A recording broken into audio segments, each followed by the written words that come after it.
Isn't it a beautiful campus here at AU?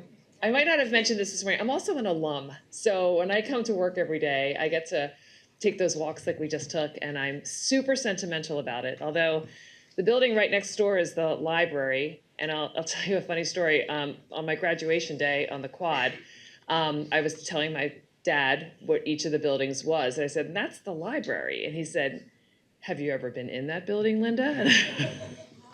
And the answer was not very often. But anyhow, this is our beautiful new School of International Service building.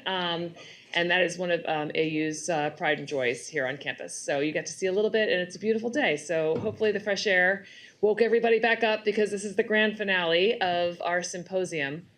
We're just going to go back to the world of AI that we started this morning. As you remember, we talked about the inputs and generative training this morning. And this afternoon, we're going to do a little international roundup about what's happening around the world in terms of AI regulations and legislation. And then we're going to have our star-studded finale panel on name, image, voice, likeness, and the right of publicity. So you're in store for a great afternoon. With that, I'm going to turn the mic over to George York, who is the Senior Vice President of International Policy at the Recording Industry Association of America, the RAAA. So please welcome George York. Thank you so much, Linda. Thank you so much, David, and Chris and John, and I'm really excited to be here at the 4th Artist Rights Symposium. Thank you also to our AU students who got us across the street. We almost lost a couple of us. Copyright experts are good at copyright, but not always everything. We have about 15 minutes. This is going to be a bit of a speed date, so let's dive right in. I'm going to be calling on the audience and embarrassing people as we go, so Amy, get ready. No, that's not true. Okay, so first of all, what we're going to be talking about today is a quick survey of what's going on in the international policy space. We're going to be looking at some national jurisdictions, but we're also going to be looking at some regional and international efforts to address AI governance issues. Sometimes that is about copyright, sometimes that's not about copyright, but manages to bring copyright into the equation.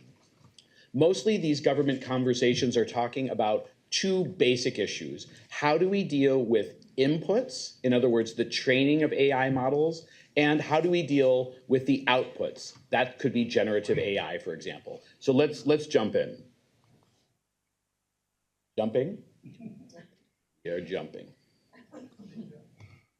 There we go.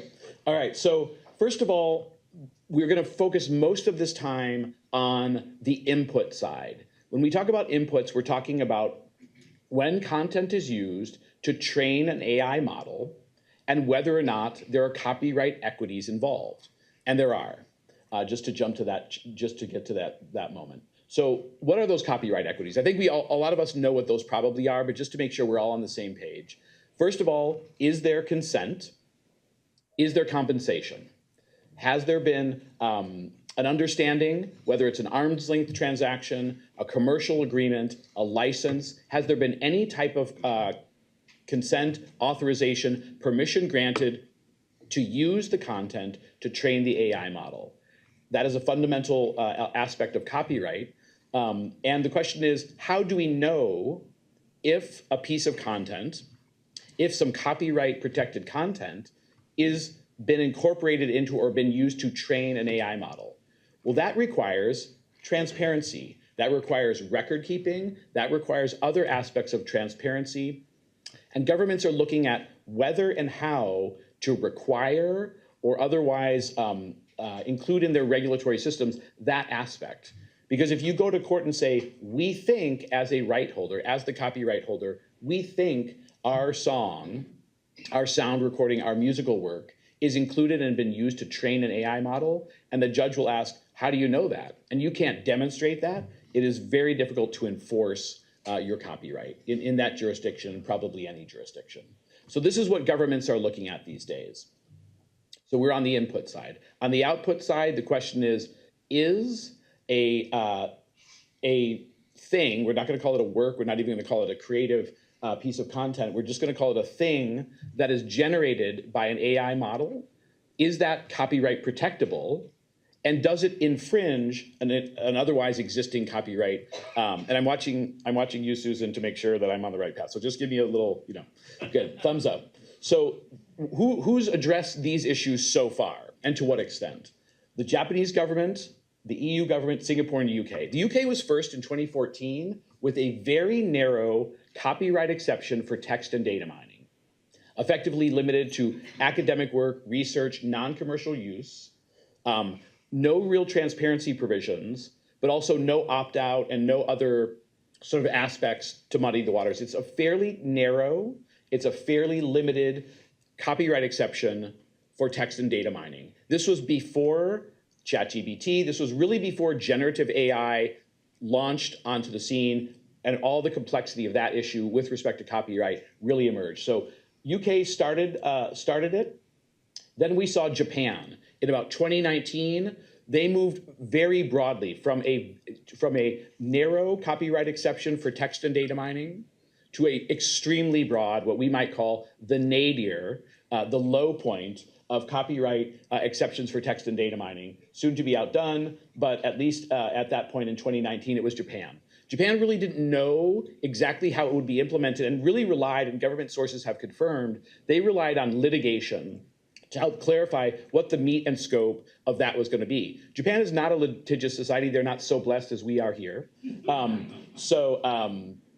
We haven't really gotten a lot of clarity around what the scope of that provision means, which is obviously leads to massive legal uncertainty and a lot of concerns. Then we talk about Singapore. Singapore basically took what Japan did and cut and pasted it into their law. Japan is very much working on its attempt to become not only a national AI hub, but a regional AI hub, and is driving this copyright agenda for text and data mining, not only within its national borders, but throughout the entire region. It's also working in places like Geneva at the World Intellectual Property Organization, the National Economic Forum, which meets annually of all the sort of major governments in a beautiful ski village in Switzerland, and is trying to push this copyright text and data mining agenda, which is part of, if you want to drive a good AI economy and attract foreign direct investment and offshore a lot of US jobs, then that's a great place to go. So then you've got the EU. The EU is the latest in time model of what a text and data mining regime could look like in a national, or in the case of the EU, a regional law that applies to some 26, 28 member states. What the EU has done is they've done about 2 or 3 major things. First of all, they've included a copyright text and data mining provision in their law, but they've divided it into 2 basic categories: commercial use and non-commercial use. For non-commercial use, there is no opt-out. It is a full exception. There are certain limitations around that use and who may use and how that may be used and deployed. With respect to commercial use, they have introduced what is called an opt-out provision. This opt-out provision gives a right holder, a copyright holder, the opportunity to opt out of this exception. This is absurd. I encourage you all to read a great new article by Ed Newton Rex, which explains technically why this is very difficult to do. Why this is very difficult to do is for several reasons. First of all, the technology, the onus of developing how to opt out is on the right holder, rather than the technology provider, the AI developer, who's then going to read it. And you can imagine what their response will be like: "Hey, nice try. We can't read it next, and we're going to download. We're going to use it to train. We didn't see it. We didn't know about it. Wrong. I've been very bad at ISRC and ISWCs, but wrong ISRC, right? Like, you can imagine all the ways that this can be avoided, circumvented, ignored, et cetera. So the speed bump will be certainly sped past is a major concern. Then the EU has done something on transparency. It's really the first major jurisdiction to address transparency. And they've done transparency in a sort of their language is a sufficiently detailed summary. So that's tantalizingly awkward, right? So it's some information, but perhaps not enough, but maybe. We've been told by commission officials that yes, that would be enough. This would be enough information to use in a courtroom proceeding to satisfy that evidentiary burden I talked about before. Unclear. The way that the legislation is drafted, we would have liked to see something much broader and something much more clear, more information to be provided, right? But this is in the process now. The European Union has established a separate AI entity, which is now currently, literally as we speak, working on developing what that standard is for that type of disclosure, that type of record keeping. And finally, they have developed a third piece of the law, which we look at as very important, which is that you must abide by EU law when you are training and when you are deploying an AI model in the EU. So in other words, if you go to Japan or Singapore or the UK and train a model there, inconsistent with EU copyright law, it is a violation of EU copyright law should that AI model then be used or there's a nexus with EU law. So that's actually a very important element to this that we love to remind Japan and Singapore about, which is like, you guys, if you would like to be an AI hub, just assume that your companies have to, they're excommunicated from the EU market, which is pretty big. So that's the current state of EU text or of global text and data mining law, but that is not where it will stop. We see deliberations happening globally. We see them happening in Brazil, in Colombia, in Chile, Hong Kong, and the UK has now decided to revisit the conservative government, of which there were 3, 4, 5, 6 prime ministers, I've lost track. Now we have a Labour government. We have a Labour government in the UK. They are now revisiting this question. The UK Intellectual Property Office 2 years ago made a proposal for a full-blown text and data mining exception with no limitations to type of content, commercial, non-commercial use, opt-out, non-opt-out, and a variety of other factors. Those were ignored. But that ultimately, the conservative government decided no, after there was a massive reaction from the international creative community in the UK regarding that. However, we have a new Labour government. They are reconsidering a possible text and data mining exception with the possibility potentially of an opt-out provision. So that is something we're very much closely monitoring. The UK, like Japan, is a massive market for music. It's the 3rd largest sound recording market in the world. Japan is the second largest sound recording in the world. But that's also not it. We should think about, obviously, national jurisdictions first, but there are AI governance dialogues taking place around the world. And in the last couple of minutes, I just want to do a quick tour through some of those. The Council of Europe, which, by the way, is not an EU, European Union institution. That's a separate body, which includes the US. It includes Canada. It includes several other countries outside of the EU. They actually have a binding international treaty on AI. It's extremely high level, as you can imagine, but it deals with things like human rights. And the last time I checked, copyright and creativity is in the UN Declaration on Human Rights. I believe it's Article 27, but we can all double check. And that's important because the fact that human rights has been recognized by the UN to include copyright means that there is some angle here to think about as we look at the global governance issues around copyright.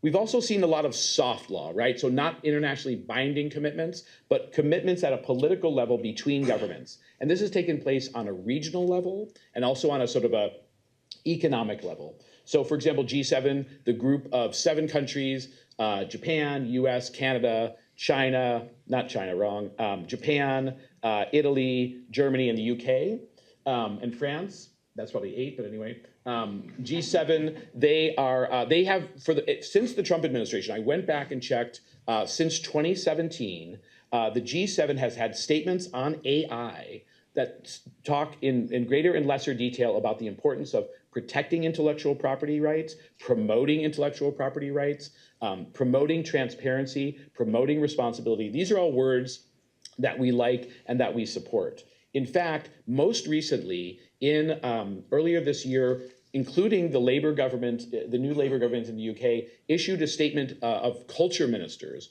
which went through a detailed listing of all the tremendous benefits that culture brings and how we must ensure that AI developers are respecting copyright, that AI developers are aware of the policy positions of the creative community, and that the creative community is brought into the AI governance conversations globally, which are taking place as you can see, kind of constantly and around the world. ASEAN, the Association of Southeast Asian Nations. This is a group of Singapore-led countries. The US is an observer, Japan is an observer.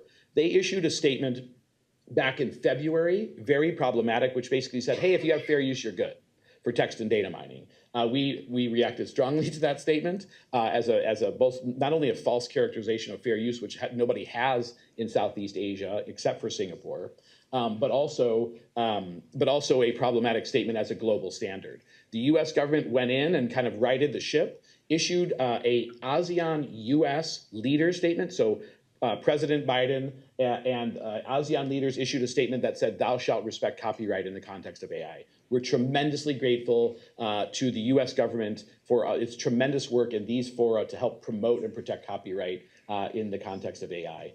WIPO, the World Intellectual Property Organization. This is an organization that has global remit and is sort of the authority under the UN to address intellectual property rights issues.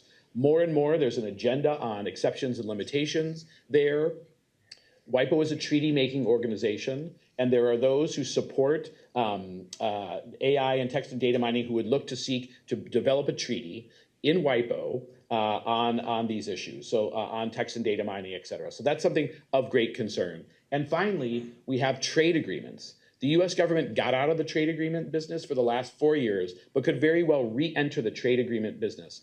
For those who don't know what trade agreements really are, they are binding contracts between nations with very specific commitments around copyright issues, for example, among many, many others. The Obama administration had a trade agreement called the Trans-Pacific Partnership Agreement. That included the DREAD balance provision, which basically was a kind of a quasi-fair use provision. The Trump administration decided when it did the US-Canada agreement not to move forward with the DREAD balance provision and left it out. So that is very important to remember.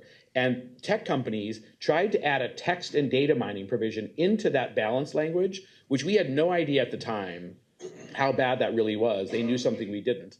But luckily, the Trump administration decided not to accept that proposal to add a text and data mining exception into the DREAD balance language, i.e. a fair use provision.